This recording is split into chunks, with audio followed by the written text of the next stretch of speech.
¿Cómo está, señora, señor? Gracias por la preferencia que nos brinda aquí en el canal Tendencias Prime. Un saludo cariñoso a toda la gente que nos escribe del sur, particularmente desde Curicó hasta Coyhaique, que nos ve a través de Telefónica del Sur, la gente de Santiago que nos ve a través de la señal de GT de Manquehue, y la gente que nos ha escrito, pero ¿por qué? ¿En qué otro cable lo puedo ver? No se preocupe, tendenciastv.cl, ahí nos ve online. Hoy vamos a hablar acerca de una realidad dramática en nuestro país, acerca del Sename. Usted puede participar, como siempre, en cada uno de nuestros programas a través del hashtag CDB-Sename. Hashtag CDB-Sename. Don Mario Chilin. ¿Cómo está, don Agustín Zamora? Bien. ¿Cómo ha estado su semana después de todos los eventos que le han pasado? Mira, han estado con cierta incertidumbre, con cierta preocupación, pero bueno, al mal tiempo buena cara nomás. La gente le escribe mucho, ¿eh? Así que por lo menos manda WhatsApp. Saluda al señor Mario Chilin. Muchas gracias. Fuerza Chilin, dicen. Sí. Fuerza Chilin. Joana Arenar, psicóloga, gracias por estar con nosotros nuevamente aquí en Conciencia de Valores. Gracias por invitarme. Y hoy nos acompaña una periodista, Rosario Moreno, gracias por estar aquí, que escribe este libro que se llama Huellas Imborrables, donde son aproximadamente 85 testimonios de niños que han pasado por el Sename y han vivido unas experiencias realmente, como dice aquí, imborrables. Y Rosario, quiero partir contigo preguntándote ¿qué te motivó a hacer esta investigación? ¿Qué fue lo que de alguna manera te sensibilizó a escribir este libro? Porque nosotros, como ciudadanos, siempre vemos drama alrededor de nuestra sociedad y te enfocaste en este drama, particularmente en este drama. Algo hizo un clic en ti que te motivó a escribir un libro que es bastante dramático por lo demás. Sí, bueno, para los que somos escritores siempre hay un clic. Y el clic aquí fue la muerte de Lisette Villa. Yo no tenía nada que ver con el Sename, nunca me había importado particularmente el Sename, siendo que he reporteado toda mi vida. Pero la muerte de ella me hizo un clic en la cabeza y no me pude olvidar. O sea, ella se me metió en la cabeza y no se salió más. Entonces, yo que hago clases de periodismo en la Universidad del Desarrollo, al segundo semestre, después de que se murió ella, mandé a mis alumnos obsesionados con este tema a entrevistar todo tipo de personas que tuvieran que ver con la institución. Y ahí me di cuenta, me trajeron un material horrible, o sea, tétrico de lo fuerte que era. Y ahí me di cuenta que había material para hacer lo que la gente, independiente del miedo que sentía, igual se atrevía a hablar, y una vez que se atrevía a hablar, hacían como catarsis. Entonces yo dije, no, esto da para más, da para un libro. Cuando tú haces la investigación y tienes que moverte en todos los estamentos del Sename, las víctimas, los profesionales, tanto técnico como no técnico, uno podría decir, bueno, aquí la gente incluso puede filtrar, puede resguardar cierta información para no tener que generar una situación que sea delicada desde el punto de vista de la institución. ¿Cómo manejaste eso? A ver, si uno lee el libro, se da cuenta que la gente no resguardó a la institución, porque son relatos crudos. Hay gente que trabaja dentro y que quiso hacer expiar sus culpas a través del libro, y nos dijeron esas personas. Y esas personas se acusan a sí mismas de maltratos terribles, como golpear en el suelo junto a otro educador a un niño de 7 años y quebrarle la cabeza. Entonces son gente, a ver, a la que seguimos, porque eso es lo bueno que tiene un libro, que no está apurado. Entonces tú puedes ver bien, estudiar a tu fuente, hablar largamente con ella. Tú sabes cuando una fuente te está mintiendo o no, cuando haces esas entrevistas en profundidad. Así que en ningún caso nos sentimos como que a lo mejor ellos se autocensuraran en contar algo. Y es más, muchos de los testimonios, pues nosotros dimos la oportunidad de hablar en on, con el nombre, o en off, con el nombre cambiado, y ellos prefirieron salir con el nombre verdadero. Pues decían, yo quiero espiar mis culpas. Es muy fuerte y dejar todo eso en un libro que queda para toda la vida, yo lo encuentro bien valiente, digamos. Joana, me hace una pregunta desde el punto de vista de la psicología, porque se supone que esta es una institución que lo que pretende es producir un resguardo, una reconstrucción de un niño o un preadolescente que no tiene posibilidad de hacerlo en su hogar. Y al leer el libro y todos los dramas que ocurren, pasa todo lo contrario. Entonces, la pregunta va en qué es lo que nos ocurre como sociedad para que finalmente tenga un resultado como este. Uy, yo creo que es exactamente el resultado, es como si uno pudiera hacer, yo creo que un holograma de la sociedad, yo creo el Sename, o sea, es como base y consecuencia, estamos hablando de que los niños en nuestra sociedad son invisibilizados, o sea, ahora, último, yo podría decir 10 últimos años, quizás 15 últimos años, pero yo trabajo con niños, también trabajé en instituciones ligadas al Sename, en Coyhaique, en un centro de maltrato infantil que nos comunicábamos, nos coordinábamos mucho con los, bueno, pedíamos órdenes el tema de sacar a los niños de la casa porque había abuso, distintas cosas, entonces nos ligábamos mucho a los hogares o a los centros de acogida, a las casas de acogida. Y desde ese tiempo que yo te estoy hablando, eso ha sido el 99, 2000, nosotros nos horrorizábamos con cosas que pasaban ahí y nos dábamos vueltas por todos lados mandando cartas. En ese tiempo había un poco mail, así que nos manejábamos un poco con el mail por cosas que nos topábamos con los chicos que nosotros atendíamos. Entonces, a ver, aquí hay dos cosas. Un tema es, tú dices, una institución que se supone que protege los derechos fundamentales de los niños o que de alguna manera toma niños vulnerados para reparar las Parto un situaciones poquito ligadas. adelante. ¿Qué falla en la crianza de los padres para que finalmente un niño lo tengan que dejar en el Sename? Cuando un niño tiene que ingresar al Sename, producto de que no es posible que en su casa ese niño pueda ser criado bajo condiciones saludables.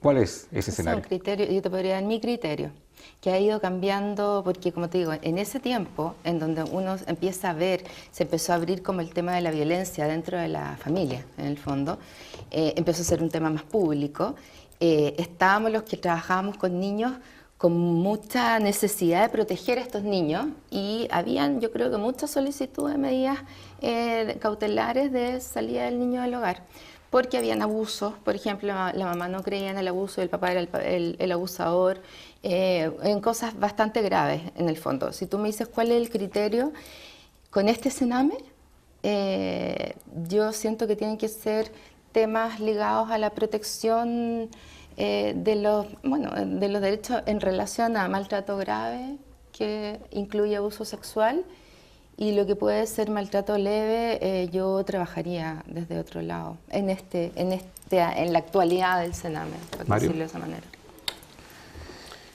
Cuando uno analiza una institución, lo ideal también es darle un contexto donde se pueda establecer cuánta es la irregularidad de esa institución. Yo que trabajé en la Fiscalía, muchas veces se nos criticaba y se decía es que los fiscales no hacen su trabajo, o que la puerta es giratoria, esas típicas críticas que vienen como de la masa.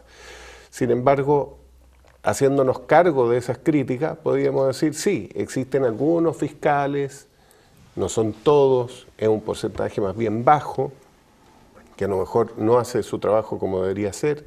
El fenómeno de la puerta giratoria se da en ciertos episodios, sobre todo cuando son muy mediatizados. Entonces, para hacerle justicia a la institución, no quiero ser el abogado del diablo, sino que más bien ver qué pasa con el Sename. ¿Todo el Sename está contaminado? ¿Gran parte de los funcionarios no están realizando su trabajo? ¿Podemos decir que la gran mayoría de los niños que ingresan al Sename son vulnerados en sus derechos, son abusados? Esa cuantificación yo creo que para mí es relevante y para la discusión también de este panel sería bastante útil. Porque por supuesto que produce ruido, supongamos yo creo que siempre donde hay negligencia son situaciones que son complejas y son absolutamente delicadas y graves, como tú le llamas. Sí, claro. Pero yo creo que hablar de un 2%, un 3%, hablar de un 5%, hablar de un 10%, un 15%, el porcentaje que te diga, a mí me parece extraordinariamente grave, porque finalmente esta es una institución que lo que pretende es proteger a los niños que están en hogares que son muy vulnerables y que por lo menos en este libro, se relatan testimonios que son realmente súper cruentos. Entonces, no creo que un porcentaje pueda definir una situación que a mi juicio tiene que ver con la calidad de una institución a la cual se le pide protección. Esa es la diferencia que podría tener cuántos niños, hablar de un porcentaje, porque creo que no debería haber ningún caso. Yo puedo Rosario. agregar algo. Sí. A ver, yo cuando partí reporteando el tema, con 5 alumnos míos de periodismo de la Universidad del Desarrollo, yo tenía el prejuicio, uno siempre parte con prejuicio, la idea Claro. de ser profesional es que en el camino uno se vaya cambiando al ver los hechos. Yo decía, esto es todo culpa del Sename. Al ir reporteando, investigando, me fui dando cuenta, y nos fuimos dando cuenta, que aquí la principal responsabilidad es de los padres. O sea, el Sename es una consecuencia. ¿Que es una consecuencia mala? Es mala. Pero el Sename no es el que origina todos estos problemas. La cosa parte en la familia. A ver, las poblaciones están tomadas por el narcotráfico. Antes que se hablaba de que Chile era un país alcohólico, con todos los testimonios que nosotros vimos, ahora Chile es un país drogadicto. Entonces, son papás que están drogados, que les pegan a sus hijos o que los dejan solos o que hay abuso sexual, etc. Detrás de eso, ¿qué hay? Pobreza, vulnerabilidad. Pero también hay otras familias que son de escasos recursos, que quieren a su hijo y los tratan bien y todo eso. Los que más nos costó entrevistar en este libro fue a los papás, porque los papás sabían que estaban haciendo algo mal. Y nos trataban pésimo, nos tiraban la puerta en la nariz, no, ya no voy a hablar. O sea, fueron los que menos quisieron aportar en el libro, porque el libro da una visión 360 grados, porque entrevista a hijos, padres, gendarmes, jueces, profesionales del Sename o trabajadores del Sename, etcétera. Y bueno, y en cuanto a lo que decía Mario, a ver, un porcentaje súper relevante aquí que sale en la introducción. Un 4% de los sumarios que se les hace a los educadores de trato directo, o sea, el tío, el que está con el niño, termina con alguna sanción o estudio, no sé qué. Entonces, ahí mismo en testimonio nos dicen, ay, si total, los sumarios no pasa nada, así que acúsame, le dicen al niño, acúsame. Rosario, ¿Pasa eso? Yo estoy de acuerdo que la principal responsabilidad, por supuesto, que son de los padres, Sí. de esos hijos. En eso no tengo ninguna diferencia contigo. Pero cuando hay una situación tan crítica en los hogares, violenta. ¿Cuáles hogares? ¿En los centros? Sí, no en los centros. Los y hogares un de niño, familia, y un niño ingresa al Sename, se supone porque va a estar en un lugar mejor que es su familia. de su familia original. Sí. Entonces, eso por lo menos es lo que uno pediría de una política de Estado saludable y que el niño pueda ser rehabilitado bajo condiciones de afectividad. En Eso fin. no ocurre. Entonces, al no ocurrir eso, la principal responsabilidad, por supuesto, que es de los padres, pero creo que es súper grave que la institución que es pública, que lo que quiere hacer es proteger, termina desprotegiendo. Por eso digo, el Sename es una consecuencia y las consecuencias pueden ser positivas o negativas. En este caso, el Sename, para mí, es una consecuencia negativa. Joana. No está Yo haciendo quiero su trabajo decir bien. varias cosas. A ver, este tema a mí siempre que lo escucho como que me complica porque siento que hay tanto que decir como para poder entender, porque en realidad es una multicausal, no es una. Estoy de acuerdo contigo con que los padres, o sea, cuando uno llega a pedir la protección a través del juzgado, tiene que ver con que hay un maltrato grave dentro de la familia. Y para que un juez te la dé es porque hay un maltrato grave. Estamos hablando de lesiones graves, estamos hablando de ni siquiera negligencia, creo yo, que es tan... Bueno, hubo un tiempo que sacaban mucho a los niños, pero no importa. Estamos hablando de un niño que ya viene vulnerado y que se supone que entra a un proceso de reparación dentro de un organismo. Ahí quiero hacer un alcance que yo también estuve 10 años en la Fiscalía y los 10 años anteriores estuve trabajando en temas con Sename.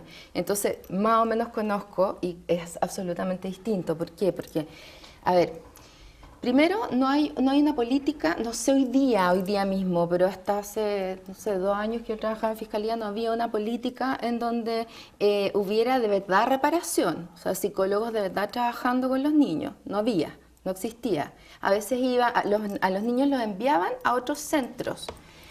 De ahí nos vamos, si a un niño lo envían a otros centros una vez a la semana a tener terapia con un psicólogo, por ejemplo, estamos pensando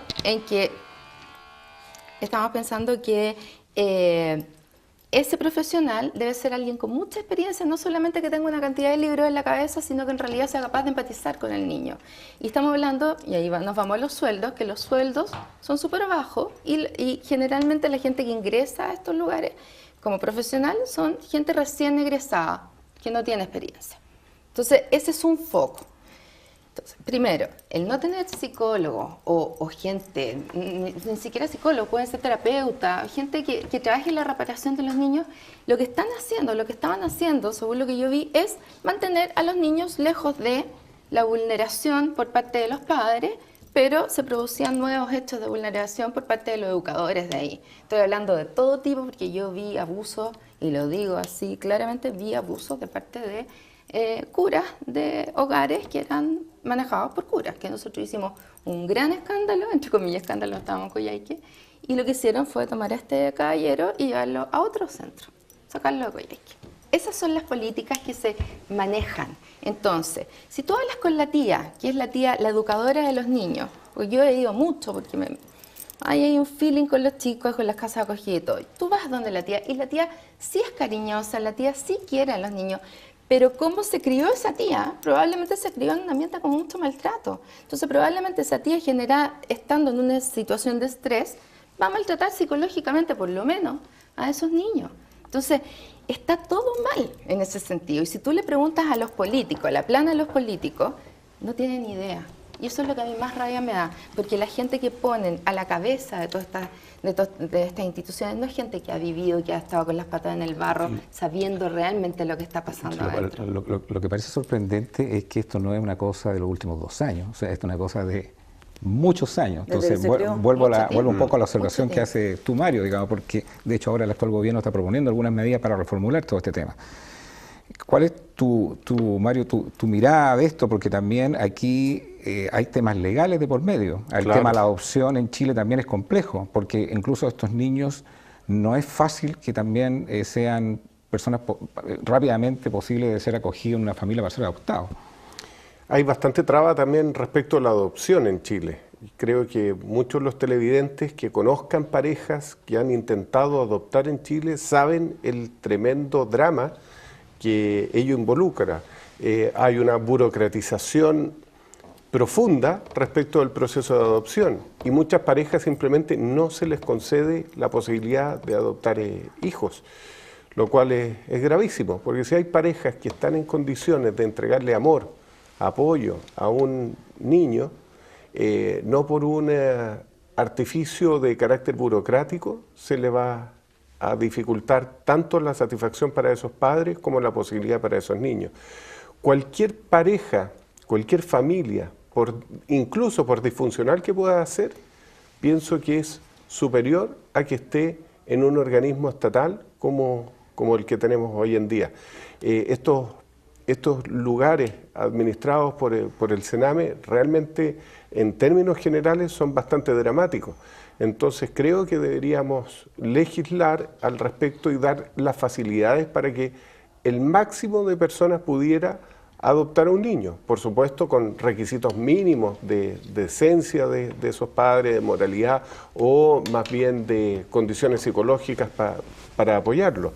Pero hoy en día dejar en la indefensión a esos menores en estos verdaderos centros infernales para ellos, yo creo que es preocupante. Es que lo que parece sorprendente es el análisis, porque esto no es, como mencionaba anteriormente, algo que ocurrió, que se levantó hace 2 años. O sea, hay un periodo de tiempo súper largo en que tanto lo que son las políticas públicas de un país, tanto lo que es el punto de vista legal, como también del punto de vista periodístico, porque este es uno de los pocos libros que hay, el primero. Uno de los pocos libros que hay en que sale en detalle lo que ocurre aquí. Claro. Y uno lo ve como agentes pasivos todo esto finalmente, sobre un drama que es un drama. Entonces, ¿qué fue lo más doloroso que a ti te tocó vivir como testimonio que recibiste de lo que pasaba en los centros?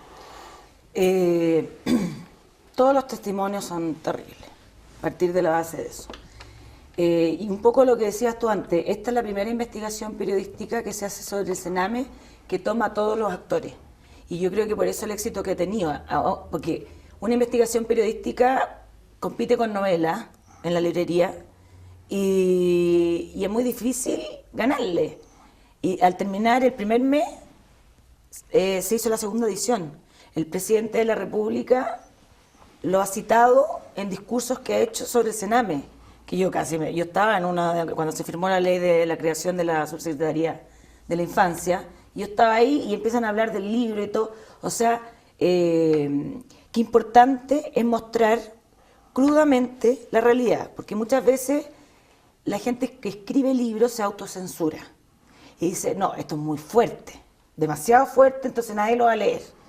Nosotros nos arriesgamos y dijimos, no, vamos a poner las cosas como son. El que quiere leer el libro y el que no quiere saber la realidad, que no la sepa. Pero aquí no hay nada editado por lo fuerte, digamos. A ver, en cuanto a los testimonios que me tocó ver, bueno, como te dije, todos son fuertes, pero a ver, lo que más me llamó la atención, por ejemplo, en una caleta, en Santiago, un sitio Ereazo, donde viven niños escapados del Sename, estuve hablando con Jonathan. Jonathan tenía 13, 14 años, tenía mucho susto de que si yo venía de la televisión, si lo iba a grabar. Entonces, ahí empieza toda una negociación para poder hablar con él y para que se abra. O sea, puede estar 8 horas. O sea, las entrevistas duraban al final 8 horas. Son en profundidad. Pero perdón, ¿tú tenías libertad para entrar a un centro y entrevistar? No, a los centros, el Sename anterior, y lo digo aquí y lo he dicho en todas las entrevistas, se portó muy mal con nosotros. Entonces, ¿cómo conseguiste? Entramos a los centros de otra manera, como lo podemos hacer los periodistas. Así que mi nombre está en varios centros escritos, porque entré por la puerta de adelante, no entré por un agujero, digamos. Poblaciones, bueno, ¿cómo lo buscaba? Poblaciones, Las Caletas, centro. Hay centros que el niño no está todo el día y la noche en el centro, entonces tú puedes esperar a que entre o que salga y lo esperas afuera. Internet, las redes sociales, muy importantes, nos sirvieron mucho, porque hay muchos niños Sename, ex Sename o funcionarios que tiene su página web o su Facebook, en donde relata como yo soy, y se van contactando, así como se hace en el periodismo. Uno agarra una hilacha y de esa hilacha va desenrollando un rollo, digamos. Pero en el caso de Jonathan, que tú me preguntabas, este niñito tenía 13 años y ya era padre de 2 hijos. Los papás de la polola no lo dejaban ver. Obvio. Este niñito no ha estudiado. En algún minuto va a tener que pagar pensión. Ya había acuchillado a una persona. Y él era, pero para llevárselo a la casa. O sea, daban ganas de llevárselo a la casa. Porque se veía exquisito, amoroso. Entonces uno dice, este niñito lo perdimos.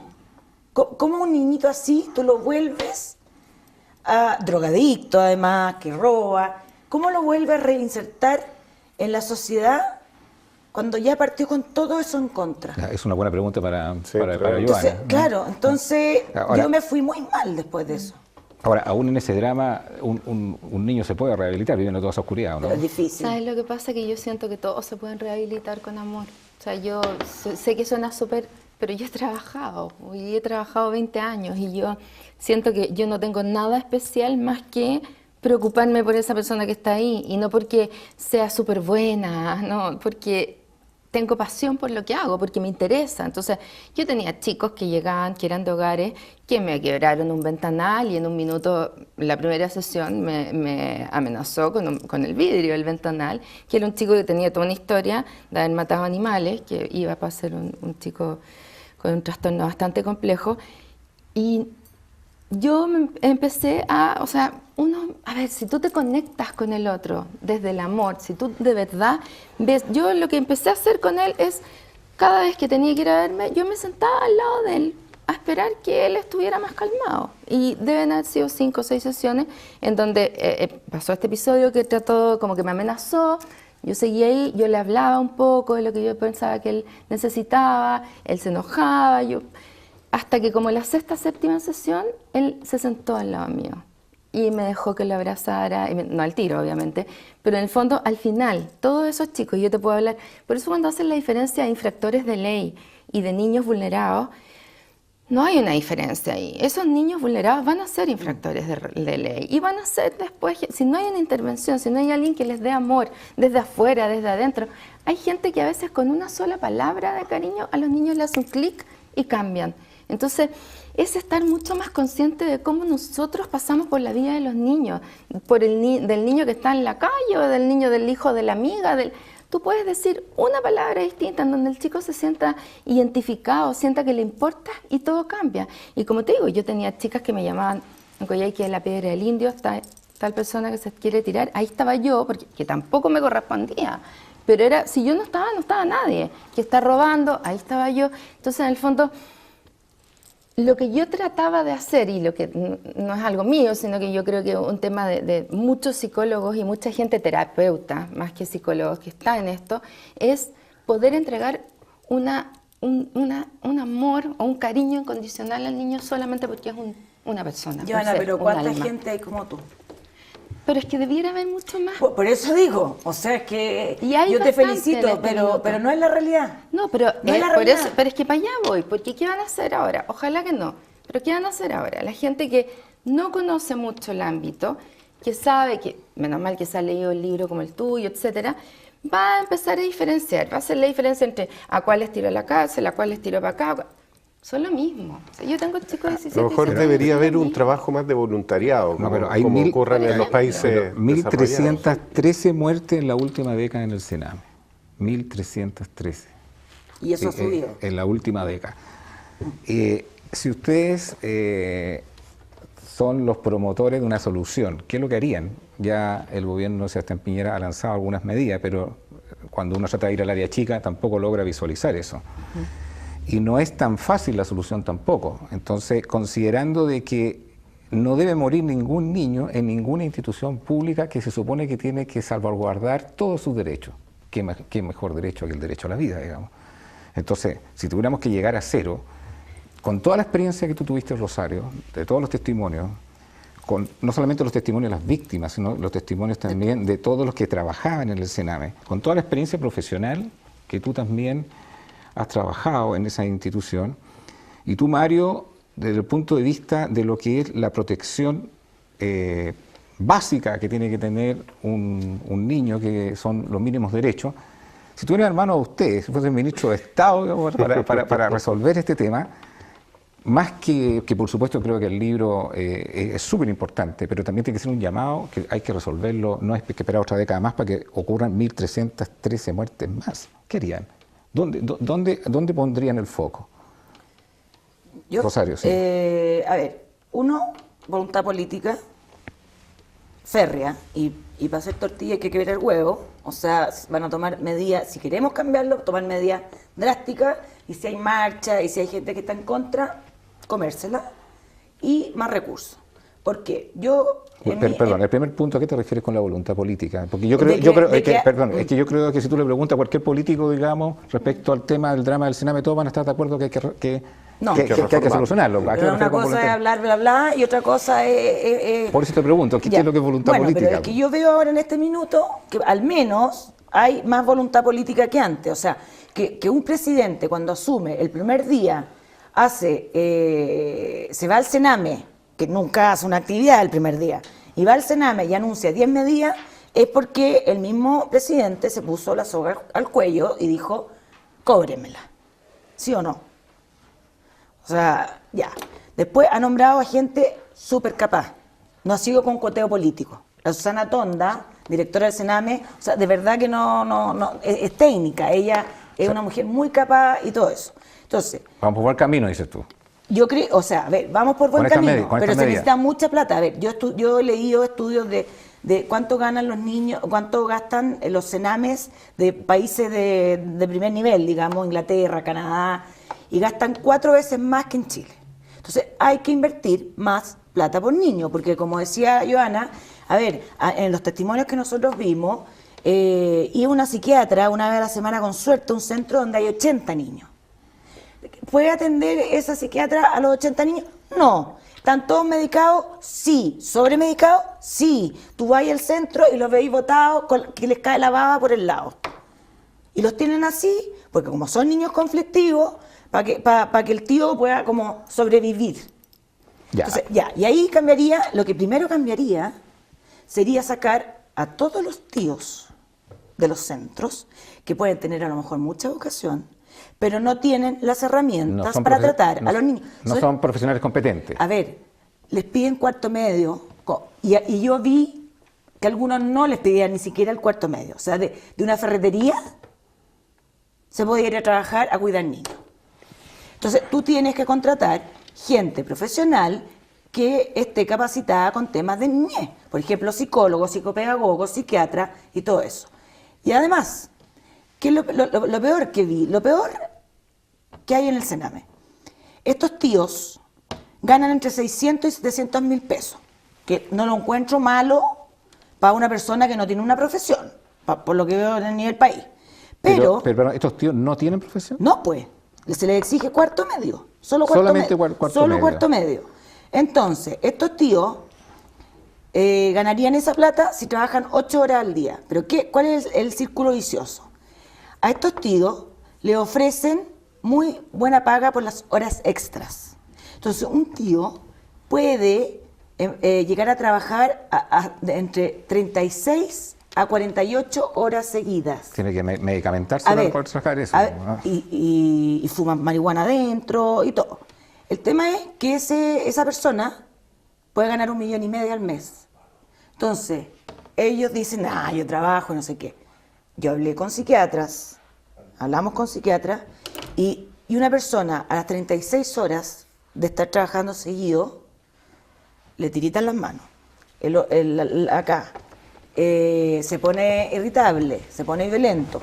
Entonces, es el mismo Sename el que está propiciando que haya irregularidades y maltratos adentro del centro. Aquí la pregunta va para Joana y también desde el punto de vista de los profesionales y también el punto del marco legal, sobre todo el tema de adopción, Mario, en las soluciones, vamos a las soluciones. Pero antes, si ustedes quieren comprar un vehículo, yo les recomiendo la mejor marca, Chevrolet. ¿Y dónde comprarlo? En el líder, no se enrede más.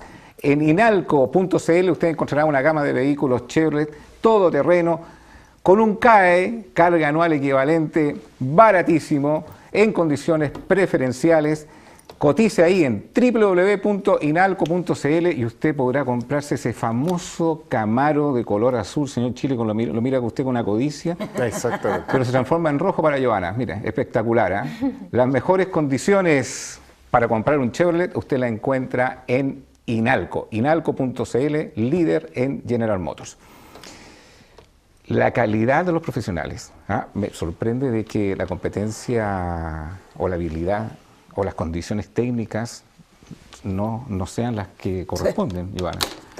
Entonces, ¿qué es lo que harías tú si tuvieras como la chequera en blanco? Si tuvieras la chequera en blanco para que esto sea una solución rapidísima, porque la verdad es que me sorprende la cantidad de víctimas que hay. No quiero llegar solamente al tema de la muerte, sino pasan los meses y se sigue produciendo ese tema. Las violaciones se siguen produciendo. Una solución rapidísima no hay nunca, porque en realidad es demasiado lo instalado que está el maltrato dentro de la institución, y no solo esa institución, de muchas otras, pero esa es una de las más graves. A ver, sin duda tiene que haber mucho más recursos, muchísimo más recursos, estoy absolutamente de acuerdo contigo, sin duda. Ahora, súper cortito. Partamos de la base de por qué tantos niños son sacados de sus hogares y llegan al Sename también, porque esto no podemos verlo solo como el Sename, la idea del Sename es que ojalá cada vez tuviera menos niños, y la idea sería que cada vez los padres pudieran estar más aptos para cuidar a los niños. ¿Y por qué los padres no están tan aptos? Porque estamos en una sociedad de consumo, en una sociedad donde se privilegia la competencia, donde hay estudios desde hace bastantes años que se han demostrado que somos personas colaborativas, no competitivas. Entonces hay un sistema que propicia el maltrato y que valida el maltrato. Entonces hay que mirar mucho más profundamente desde dónde nosotros estamos viendo la solución a este organismo. Dicho eso... Perdón, te toco un punto ahí.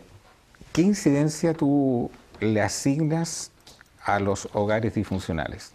Porque un hijo en Chile, creo que el 60% de los hijos que nacen en Chile nacen en hogares disfuncionales, solamente creados por un papá o una mamá.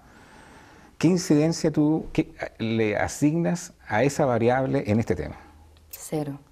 Yo creo que un hogar disfuncional no tiene que ver con que tenga padre y madre.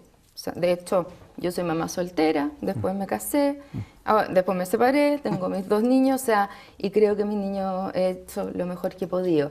Pero más allá de mi caso, o sea, yo creo que, y está comprobado, hay estudios que dicen que una persona basta, es suficiente una persona, un vínculo cercano, emocional y sano, basta para un niño. Lo que pasa es que muchas veces hay 2 personas que no están sanas emocionalmente.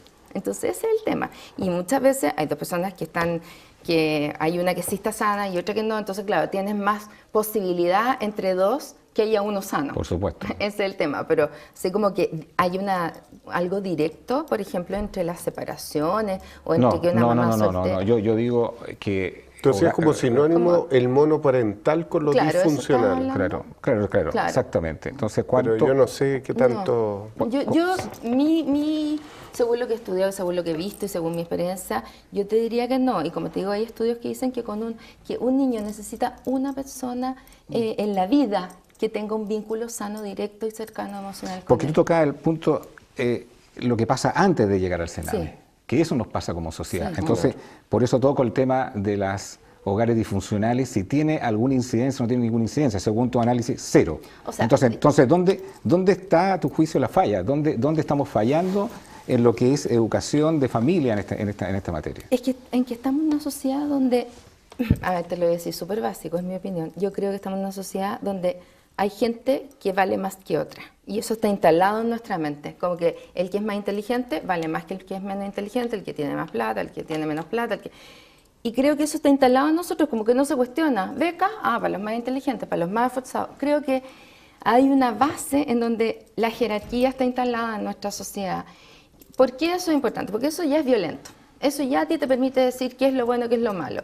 Eso ya te permite dentro de la familia tener una posición de poder frente al niño porque eres el padre y porque tú dices qué es lo que le hace bien y qué es lo que le hace mal. Yo creo que está bien tener normas, reglas, etcétera, pero los niños tienen igual derecho a poder decir lo que a ellos les hace bien y les hace mal y a poder hablar y a poder... O sea, por ningún caso uno puede decirle a un niño, no sé, tonto, estúpido, ¿cómo se te ocurre hacer eso? Porque eso él se lo cree y al creérselo, él después, en cierta edad, lo hemos hablado antes, en cierta etapa del desarrollo se lo cree porque no tiene posibilidad de abstracción y al creérselo, entonces él va a continuar con lo mismo creyéndose estúpido, malo, flojo, etcétera. Ahora, hablando de las soluciones que yo le estaba planteando, Rosario dice, aquí hay que meterle más recursos. Muchos recursos, sí. Tú planteas otra área que me parece interesante, es preocupémonos de que los niños no lleguen al Sename. Sí. Sí. Es súper Entonces, potente. ahora... Ojo, yo digo más recursos es una, tengo 10. No, no es que piensen, no es solo plata, tirar plata a la chuña. Me gustaría saber también tu opinión, Mario, respecto a cómo solucionar este tema también de todo lo que signifique adopción desde el punto de vista del marco legal. Yo coincido con Joana respecto de cómo llegan estos niños al Sename y cuando nosotros nos preocupamos como sociedad respecto de la delincuencia, cuando hay portonazos, cuando hay asaltos, y decimos, bueno, entonces hay que aumentar las penas y ahí empieza la política demagógica de aumentemos las penas y que tengan más cárceles estas personas. No nos estamos preocupando del origen, justamente de dónde salieron ese Jonathan que tú tan elocuentemente nos contaba. El futuro de él por supuesto que no se vislumbra ser un panelista de conciencia de valores. O sea, es un cabro que a los 18 años, a los 20 años, lo más probable es que termine sus días en la cárcel, preso. O esté muerto. O esté muerto. Y va a haber una sociedad donde va a decir, pero es que hay que aumentarle las penas, hay que darle 10 años, 20 años, ojalá que esté toda la vida preso. Es decir, ese pobre niño tuvo una infancia pésima, infernal, con padres absolutamente disfuncionales. Llega a una institución pública para darle acogida y le vulneran sus derechos, lo violentan. Y después, cuando ya es adulto, que no tiene ninguna posibilidad de inserción, además queremos aumentarle las penas. Hasta ahí diagnóstico, pero Sí. damos una solución. Por eso, nosotros hemos conversado varias cosas. Una, la planificación familiar, el tema de la anticoncepción. Hemos discutido nosotros respecto del aborto, que también rajamos vestiduras, que cómo se va a legalizar el aborto, etcétera. Todos esos niños que llegan al Sename, o no quiero generalizar que todos esos niños, pero gran parte de esos niños, me quiero preguntar, ¿son hijos indeseados? ¿Son hijos no voluntarios? ¿Son hijos que salieron del fruto simplemente de una relación sexual no premeditada, sin responsabilidad, sin ningún tipo de planificación? Ese es un aspecto. 2, llega ese niño no deseado que podría haberse evitado mediante una buena política de anticoncepción, una política en serio, sin prejuicio, a trabajar bien, con buenos recursos, con fiscalización, sobre todo fiscalización, con profesionalización de la institución. Bueno, entonces vamos avanzando en la etapa de tal manera que vaya quedando el embudo cada vez más chiquitito para quienes van a ser delincuentes adultos. Y empezamos a hacer las intervenciones desde muy temprano. Aquí en este programa yo he citado un autor de apellido Foucault, cuyo principal libro, su principal obra, se llama Vigilar y Castigar. La vigilancia es fundamental. Si tú quieres castigar a funcionarios del Sename que no están realizando su trabajo, primero tienes que vigilarlo. Tienes que darle instancia de protección a esos niños, cámaras de vigilancia, ojalá evitar presencias masculinas cuando hay niños. Los especialistas en pedofilia sí lo han dicho. La presencia de hombres en ambientes donde hay cuidados de niños es un factor de riesgo. No estamos diciendo que no haya mujeres pedófilas, pero en el porcentaje es bastante inferior respecto a la presencia masculina. Sobre todo, tal como dice aquí Rosario, si es un personaje que viene de una ferretería que no tiene ninguna preparación o que tiene un cuarto medio, si es que tiene cuarto medio, estamos invitando a que personas inadecuadas estén al cuidado de los menores. Entonces, nuevamente, primero, planificación familiar, política de anticoncepción. Tercero, contratar personas adecuadas. Quinto o cuarto, vigilancia, cámaras que estén supervisando, que los supervisores además no estén en concomitancia con los vigilados, que sea absolutamente independiente. De esa manera tú vas a minimizar los riesgos. Nunca vamos a poder decir con esto es la panacea, pero vamos a minimizar. Te hago los una riesgos. pregunta en ese sentido. Todo lo que ustedes mencionan son casi cosas obvias. Yo no he mencionado, yo mencioné de antes. No, de antes, pero Claro. las que tú estás mencionando ahora. Entonces la pregunta que me nace naturalmente es ¿por qué no se hizo? ¿Por qué no se hizo? Porque en el O que fondo, estén mezclados los que delinquen con los de protección. Hoy día tú ves eso. Tú decís, eso hay. Bueno. Y ahora recién hay un proyecto de ley para separar a los que delinquen con los de protección. ¿Por qué no Entonces tú me dices, obvio, sí. todo es obvio. Pero el por qué no se hizo es cosa de hacer un poquito de memoria. Este país hemos tenido un sector político muy conservador Nuestro país. que ha rasgado vestidura cada vez que se habla de planificación.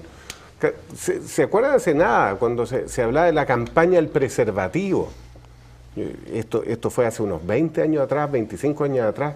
Se armó escándalo de la política del pero echarle la preservativo. culpa a eso, bien, Sí, yo lo encuentro que es minimizar el problema. Así es. Tuviste la comisión de investigación Sename 1, Sename 2, fue un escándalo que los mismos que tú dices que los progresistas rechazaron y no lo quisieron aprobar. Que era todo lo que se decía que el informe Geldre, que se hizo en 2010 por la jueza, la cual de desconocer, porque estuvo aquí compitiendo para asumir el cargo de defensor de la infancia, hizo un recorrido por todo Chile el año 2010 y realizó un informe impecable que la Corte Suprema lo guardó en un cajón. Entonces, no vengamos a decir que un tema de que el condón o no el condón. Hay muchas cosas que han influido en esto. O sea, ¿qué hizo el gobierno anterior cuando se supo de las 1.313 muertes de niños? ¿Se hizo algo? No, nada. Nada. El Nada. hecho de que yo critique a la derecha conservadora no significa que esté aplaudiendo a la izquierda. Yo, la verdad, que le tiro a palos a todos por igual. Pero yo soy una persona, soy un hombre chileno de 49 años que he estado informándome desde que soy muy chico y he visto la trayectoria, cómo la derecha se opuso al divorcio, cómo la derecha se opuso a la política de anticoncepción, cómo la derecha se ha opuesto a la ley de aborto, es decir, tradicionalmente una derecha conservadora, no toda la derecha, Renovación Nacional, los Evópolis son mucho más liberales en ese sentido. Está bien. Pero cuando estimulas que un sector de la población procree porque amamos la vida, y ahí están los famosos providas, amamos la vida. Bueno, los que aman tanto la vida tienen harta vida en el Sename. ¿Ah? Ahí está la vida que ellos querían tanto proteger. Me gustaría que esos mismos que rajan vestiduras por la ley de aborto estén en las puertas del Sename ayudando a esos niños, a esos espermios que finalmente fecundaron óvulos y que no fueron interrumpidos. Erika Olivera, ella hizo el prólogo del libro. Ya, y la Erika Olivera es del personaje de que ella no debería haber nacido, según tú, porque es de la familia... No, está haciendo una caricatura. No, yo no estoy haciendo una caricatura. Ella no debería haber nacido. Pero, a ver, ella la violó su padrastro 13 años sistemáticamente. Ella es el perfil de la persona que estamos hablando y por eso ella quiso escribir el prólogo. Yo reconozco, ella venció, porque uno, independiente que a ti tengas una vida espantosa, no te determina. Ella decidió cambiar su vida a través de correr, y ahí botaba toda la mierda que tenía por vivir en esta familia donde la violaban. ¿Y qué pasó con ella? Campeona, nos ha dado los mejores premios a nivel nacional e internacional y hoy día es diputado de la República. Entonces decir, oye, abortemos, no, porque también hay mucha gente del Sename, Edison Llanos, ponte tú, que escribió el libro Mi infierno en el Sename, que está acá también abusaron de él, vivió desde del año a los 16 años en distintos centros. Es que y tú lo veo, sí. es que a ver... Es que es una caricatura. No es una ¿Sabes caricatura, por qué es una caricatura? Porque si tú logras salvar de 10 a 2, yo encuentro que ya vale la pena. Déjame explicarte, es lo mismo que decía Joana recién, Joana. Acá valoramos más algunas personas que otras. Es decir, porque esta niña que tuvo una infancia horrorosa y resultó ser campeona de atletismo, debemos aplaudirla. Pero Jonathan no va a ser campeón de atletismo, no va a ser campeón de nada. Va a ser un delincuente que probablemente mate a una persona y tú vas a decir, churra, bueno, ¿cuál fue el resultado de él? Yo no estoy aplaudiendo el aborto, ni estoy... Mario, una porque consulta. estoy diciendo, Mario, la procreación tiene que ser responsable de las personas que traigamos al mundo. ¿Pero qué te garantiza eso que resuelve un tema del que estamos conversando? Disminuyes el ingreso de personas a una institución. No lo tengo tan claro porque no sé cuál es la correlación de una variable como ya tienes legislado en Chile, aborto libre. Te lo doy ya, aborto libre. ¿Tú crees que esa variable, por sí esa variable, va a garantizar que haya menos niños abusados en el Sename? Dejando el Sename así como está, sin hacer ninguna... Van a haber menos niños en el Sename. ¿Y cómo sacas esa correlación, digamos? No sé cómo sacas esa correlación. Porque el Sename no van precisamente los egresados del Grange. No sé si me entiendes, ¿no? Bueno, Joana, te quiero recomendar un rentacar. Se llama Dunamis. En dunamis.cl usted encontrará una gama de vehículos, tanto automáticos, mecánicos, para arrendar. Oferta los fines de semana. La mejor opción al momento de arrendar un vehículo, no se pierda, en dunamis.cl. Oferta los fines de semana, señor Chilling. Ahí hay el famoso combo. Paga solamente 2 y anda 3 días en un flamante vehículo, tanto automático como mecánico, en Dunamis Rentacar. La mejor opción al momento de arrendar un vehículo. Me quedo más bien con lo que propone Joana, fíjate. Yo creo que el tema tiene que ver qué es lo que estamos haciendo nosotros en la formación de familia, educación de familia, antes de que todo este drama se desarrolle en un centro que por supuesto que también tiene que ser un centro saludable. Cuando uno va a un centro de rehabilitación, uno dice, me voy a rehabilitar. En algo que se comentó acá, yo no estoy muy de acuerdo en que yo creo que toda persona se puede rehabilitar, fíjate, toda persona, aunque haya habido un drama. Aunque haya un drama a los 13, a los 14, yo creo que si se le brinda una ayuda a los 13 años, a los 14, a los 15, a los 17, pues por algo se llama rehabilitar. Tiene la posibilidad de construir otra historia de vida. Si esto fuese saludable, con profesionales realmente competentes, técnicamente, y obviamente meterle más recursos, es un centro de rehabilitación. Lo que tú pretendes es rehabilitar a la persona, no hundir a la persona. Entonces, no creo que las personas tienen que tener un destino fatal forever. Yo creo que toda persona puede ser rehabilitada en un centro que está destinado a ese fin. Pero también me quedo un poco con tu visión, Joana, y me gustaría que la profundizara un poquito más, es ¿qué hacemos antes de que un niño llegue al Sename? A nivel de familia, ¿dónde tú ves que la sociedad chilena, a nivel de la crianza, a nivel de la formación de familia, considerando incluso lo que dice Mario, incluso familias que de repente no son familias que están bien constituidas, ¿dónde nos tenemos que colocar el foco? Yo creo que la gente está hace mucho tiempo en esta sociedad pendiente de lo externo. Ya hemos hablado otras veces acá. La gente no está pendiente de lograr cosas, la gente no tiene un yo definido, la gente no sabe lo que quiere, la gente no sabe lo que es sentirse bien, lo que es sentirse feliz, lo que es conversar con un niño. Yo muchas veces le digo a la mamá, no sé, porque yo he tenido mamá así en la consulta también, que yo quedo espantada porque uno piensa que no pasa en otras partes de un nivel de educación superior, pasa exactamente lo mismo, se ve menos, eso sí, o sea, es menos visible.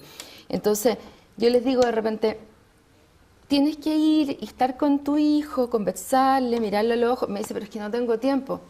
Y les he dicho, 5 minutos todos los días en la noche. Te sientas, le tomas las manos, lo miras a los ojos y le dices lo que lo quiere, o le cuentas la historia de cuando nació, o cuando ella se embarazó. Vínculo, que el niño se sienta amado. Ese es el tema.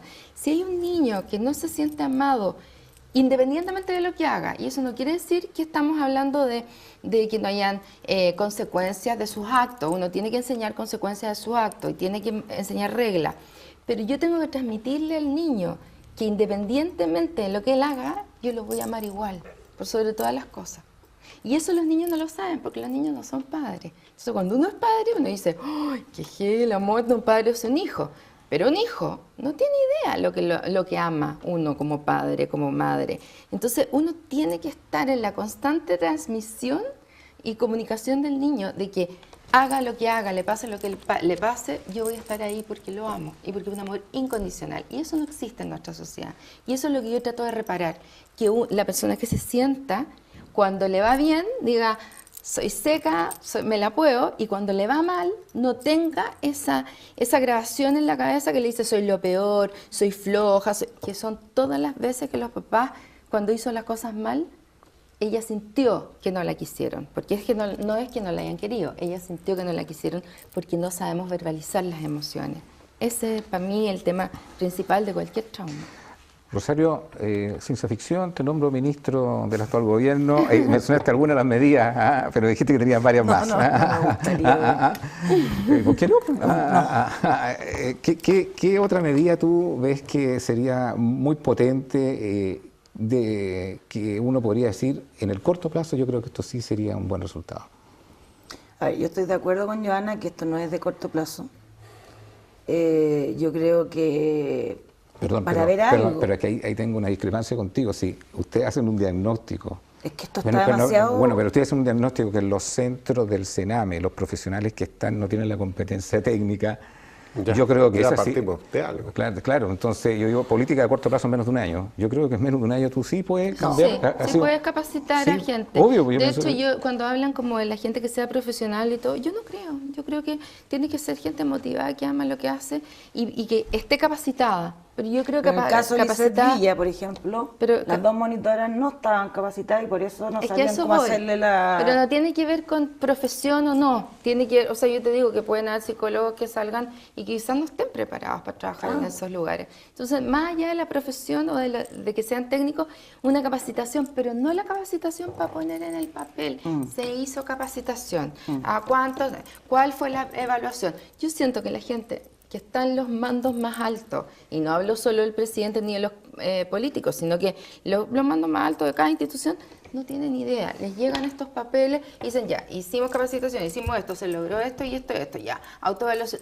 No, la gente tiene que meterse ahí. La gente tiene que sacar a la gente, a todos los técnicos profesionales que no están haciendo su labor. Y sí podemos quizás tomar un grupo de personas con motivaciones por los niños, gente sana, en donde podamos trabajar con ellos, pero una capacitación de verdad, un taller. Y a lo mejor un taller emocional, modificar un taller vivencial. y modificar las estructuras para que no se formen estructuras de poder dentro de esta institución. Yo no sé cómo hacerlo porque no trabajo en temas organizacionales, pero finalmente yo me acuerdo de esos experimentos que se hicieron y de hecho hay una película muy buena, una película alemana que se llama El Experimento, que está basado en algo que se hizo, un trabajo en la Universidad de Los Ángeles, tengo entendido, donde algunos psicólogos o alumnos hacían de gendarmes y otros hacían de prisioneros.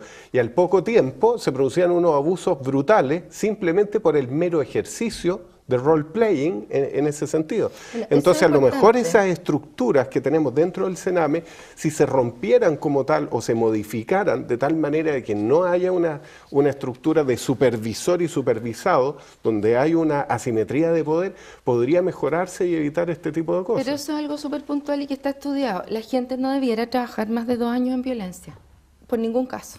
Ni te estoy hablando de tratar terapéuticamente a gente que vive violencia, eso está hace mucho tiempo descubierto. O sea, y ojalá sea media jornada. Un profesional no Un debería estar profesional más de 2 no años, puede estar más de 2 años en un Sename.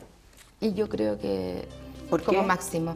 Porque el Se daña. burnout es demasiado, Sí. O porque la el unidad tema de- emocional Sí. es muy potente. Bueno, pero y aquí hay tíos que duran 40...